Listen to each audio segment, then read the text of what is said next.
ब्रह्मानन्दं परमसुखदं केवलं ज्ञानमूर्तिं द्वन्द्वातीतं गगनसदृशं तत्त्वमस्यादिलक्ष्यम् एकं नित्यं विमलमचलं सर्वधी साक्षिभूतं भावातीतं त्रिगुणरहितं सद्गुरुं तं नमामि।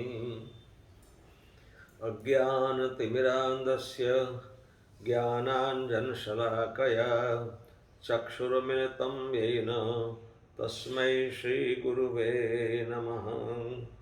ॐ शान्तिः शान्तिः शान्तिः।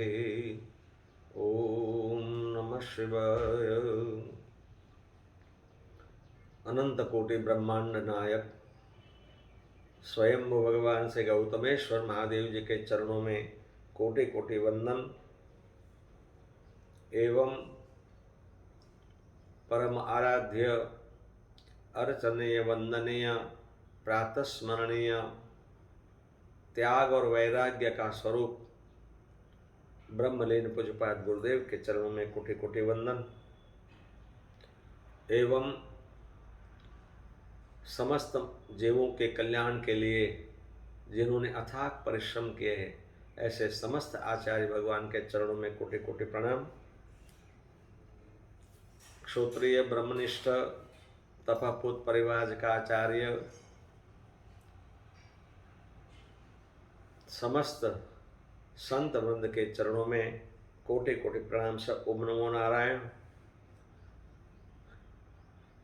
प्रिय भक्तजनों, भक्तवती माताओं, युवान दोस्तों, प्यारे बच्चों, आपके सबके हृदय में विराजमान भगवान को मेरा प्रणाम।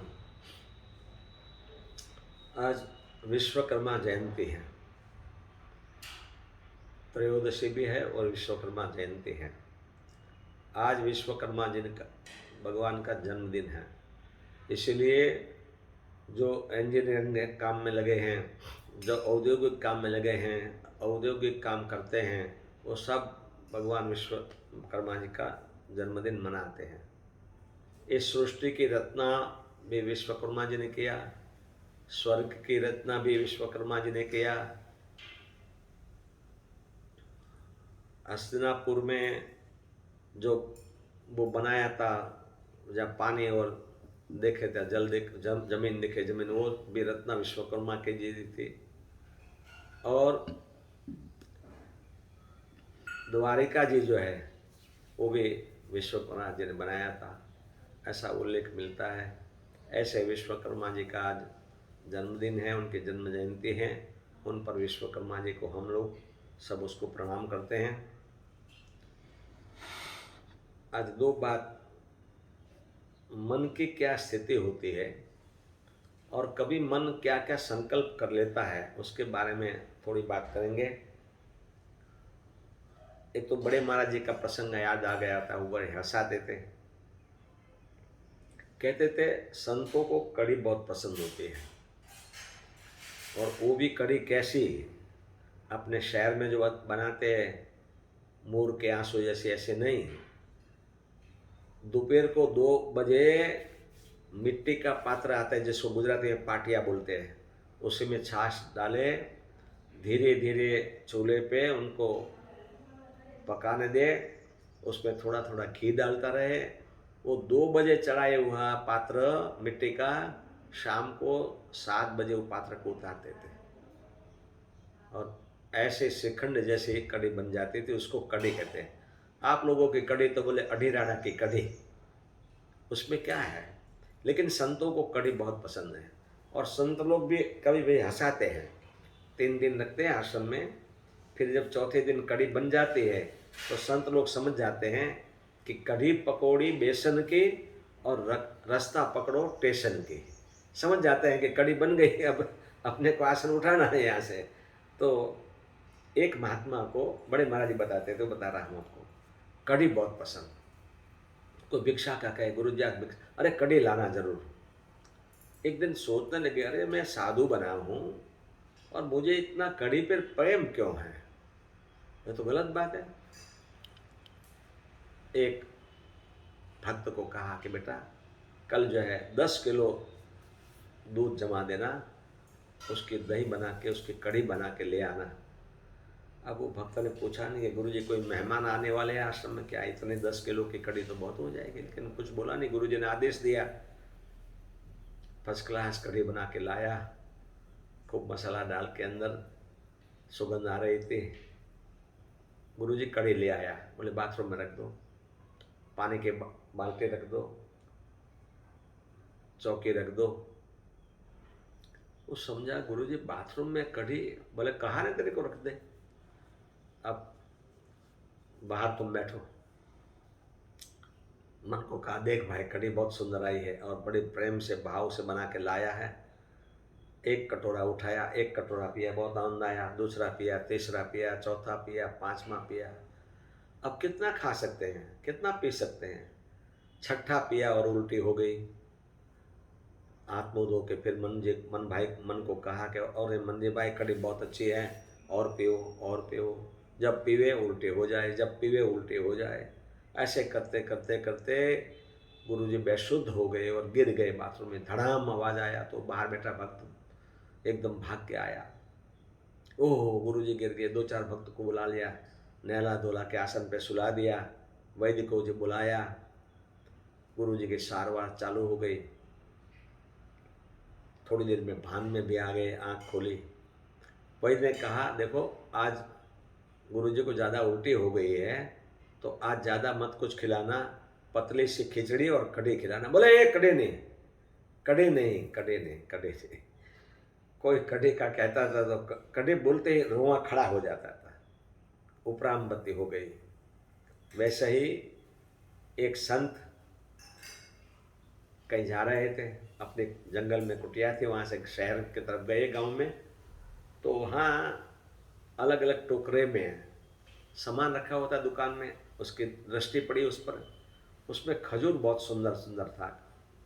अब संत जी को खजूर खाने का मन हो गया, पैसा तो पास में था नहीं, अब करे क्या। और स्वभाव ऐसा था मांग नहीं सकते थे। शहर से वापस आ गए, लेकिन सारा रास्ते में खजूर खजूर खजूर खजूर। रात में सोए तब भी वो खजूर खजूर खजूर। सुबह उठते भी वही खजूर की मन हो रहा था। मन ललायत ने क्यों, मन ये मनुष्याणाम कारणम बंध मोक्षयो। मन ही बंधन में डालता है और वही मुक्ति दिलवाता है।